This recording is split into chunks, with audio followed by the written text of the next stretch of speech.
अस्सलाम वालेकुम संगत क्या हाल है ठीक हो फिट हो इत्थों दे जेह्दे पिओ कानून है ट्राला और देखो एक साइड दे चलसी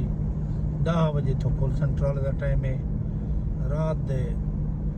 वला बंद करे सन तकरीबन मेरे ख्याल 6 बजे 2 बजे वला रात दे 12 बजे बाद खुले सन ये पिओ दूए साइड तो ये अगर आंदा पे 3000 रियाल का मुखालफा है ये पे वो भी साइड तो भी ये भी साइड तो ही पाकिस्तान है कोई ट्रक्या नाल ताड़ी वेंदन कोई क्या कीती वेंदन कोई क्या कीती वेंदन कोई हाईएस को बर्बाद की खड़ा नवे नवे गाड़ियां को ताड़ी खड़ा ये तरह दे कायदा कानून है एक खाते चलसी बस ये ओवरटेक नहीं कर सकता ये देखो उतना केंजे केंजे नौजवान को ताड़ी खड़े होंगे ये ट्रक्या वाले ये ट्राले वाले ट्रक्या वाले वड्डे गाड़ियां वाले इतना कायदा कानून है दे पे एक पासों चलता है एक साइड से चलती उनकी जरूरत कोई नहीं आवे इडे उसी 3000 रियाल का फाइन है दूजे खाते च उसी तंग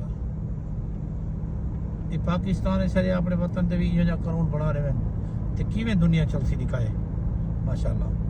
किवें नुकसान थे ना नुकसान थे बिल्कुल भी ये पे ये हिके खाते चलते हिको उन्हें अटैक है वो सामने वाला ये उन्हें स्पेशल ट्रक है बस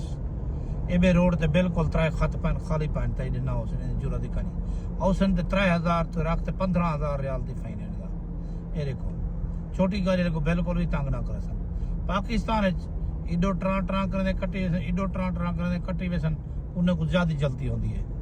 भावें ने 2 जड़े लग वजन भावें 10 जड़े लग वजन भावें 1 घंटे पहुंचन ये अपने कायदे कानून दे अंदर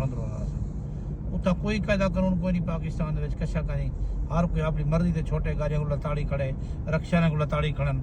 छोटे कारियां को ताड़ी खड़न कितना नुकसान थी इन्हें ट्रक के रात हैं जेरे कोई कानून दे विच कोई पास ये पे ज़्यादा से ज़्यादा वीडियो शेयर कर दो ताकि हुकूमत पाकिस्तान की कुछ वजह उन्हें को पता लगे